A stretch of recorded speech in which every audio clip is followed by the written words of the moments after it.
नमस्कार, आपका स्वागत है। चलिए जानते हैं देश दुनिया की तमाम बड़ी खबरों को सिर्फ 10 मिनट में। लेकिन इससे पहले आप कहां से न्यूज़ देख रहे हैं हमें कमेंट में बताना ना भूलें, और इस वीडियो को लाइक नहीं किया है तो लाइक करके चैनल को सब्सक्राइब करें।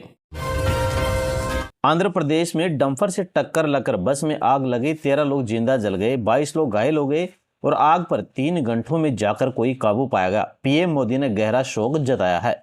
आंध्र प्रदेश के मरकापुरम जिले में रायवरम के पास गुरुवार को एक सड़क हादसा हुआ। एक प्राइवेट ट्रेवल्स बस और डंपर में टक्कर हो गई। टक्कर लगते ही बस में आग लग गई।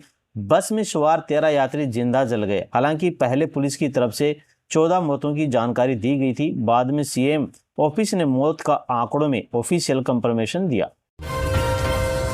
केरल के मुख्यमंत्री बोले, राहुल में कार्यकर्ता जितनी भी समझ नहीं है, बीजेपी की बी टीम है।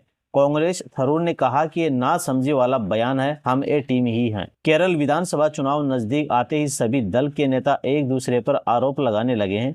केरल के सीएम पिनाराई विजयन ने कहा, राहुल गांधी एक नेशनल लीडर हैं, फिर भी उनमें कांग्रेस के एक आम लोकल वर्कर जितनी बेसिक जानकारी भी नहीं है।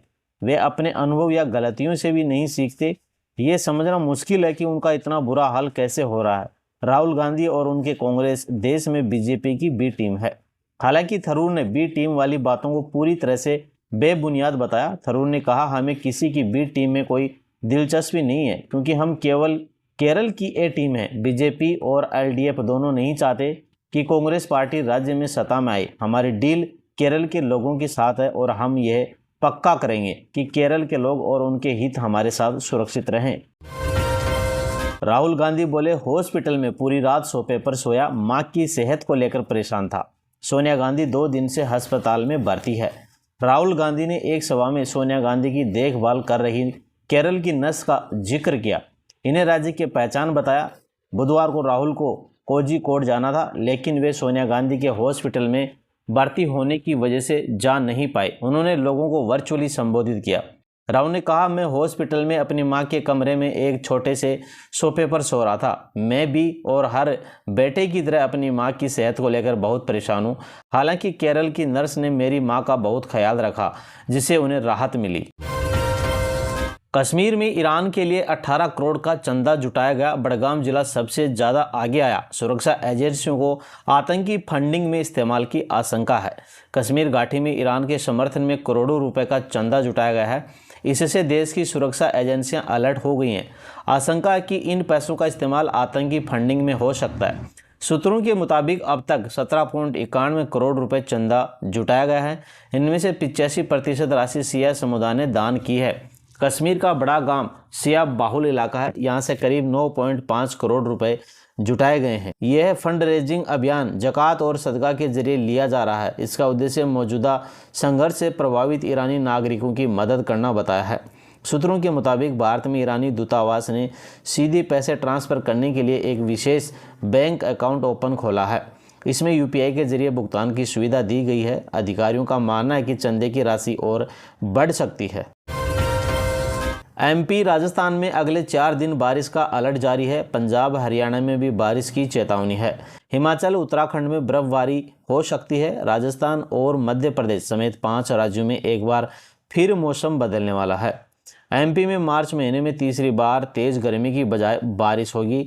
मौसम विभाग ने अगले 4 दिन आंधी बारिश का अलर्ट जारी किया। उज्जैन, ग्वालियर, चंबल और सागर में ज़्यादा से ज़्यादा इसका असर देखा जा सकता है।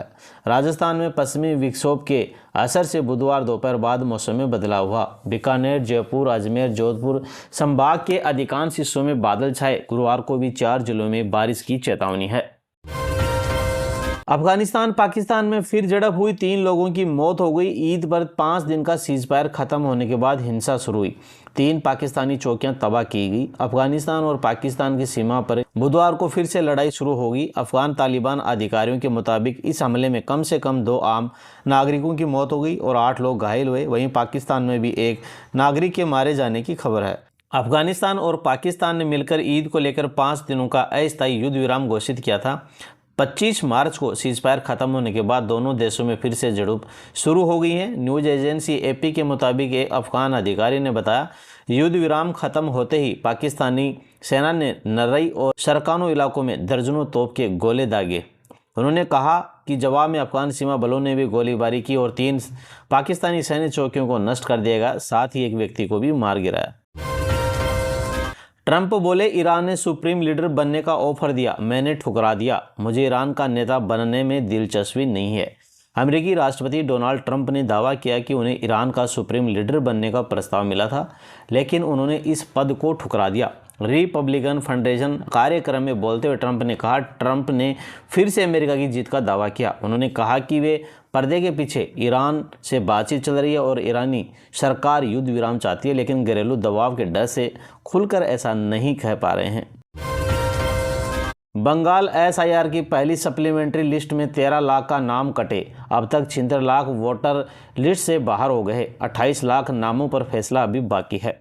कोलकाता में चुनाव आयोग ने बुधवार को बताया कि पश्चिमी बंगाल में एसआईआर के दौरान जांच के दायरे में आए 32 लाख नामों में से 13 लाख नाम वोटर लिस्ट से हटा दिए गए हैं।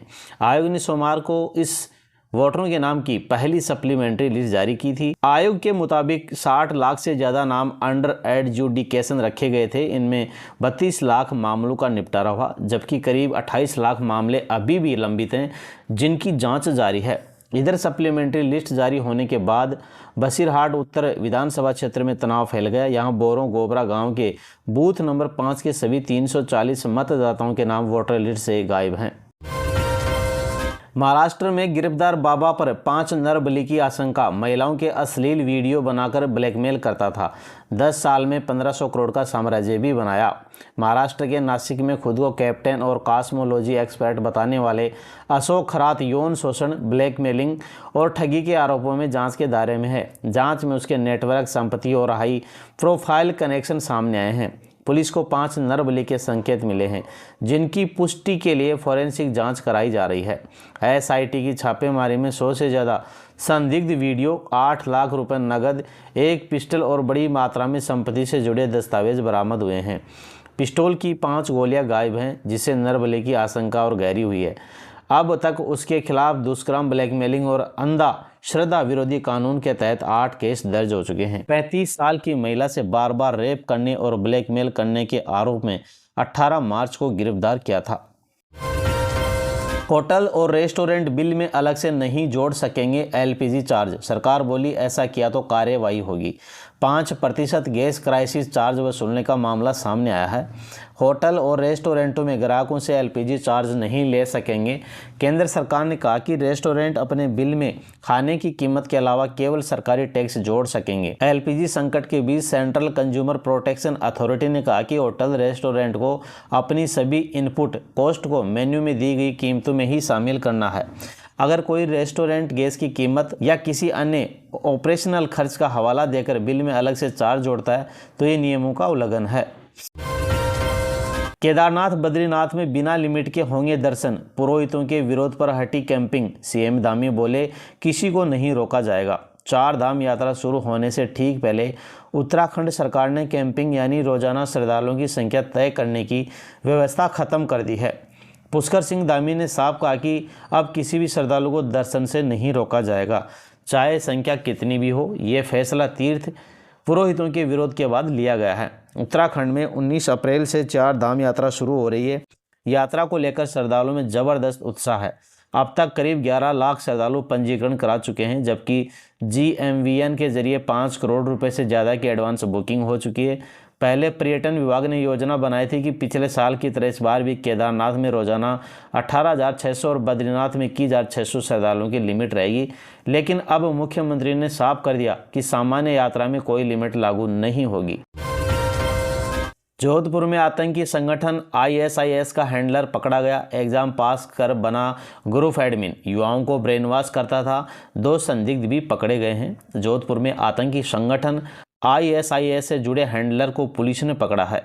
आरोपी युवक के फोन से ISIS से जुड़े संदिग्ध वीडियो बरामद हुए, जिन्हें वह सोशल मीडिया ग्रुप में शेयर कर युवाओं का ब्रेन वॉश कर कट्टरपंथी विचारधारा से जोड़ता था। वह पहले से जेल में बंद ISIS से जुड़े अन्य लोगों के संपर्क में भी था। पुलिस ने 2 संदिग्धों को भी पकड़ा है।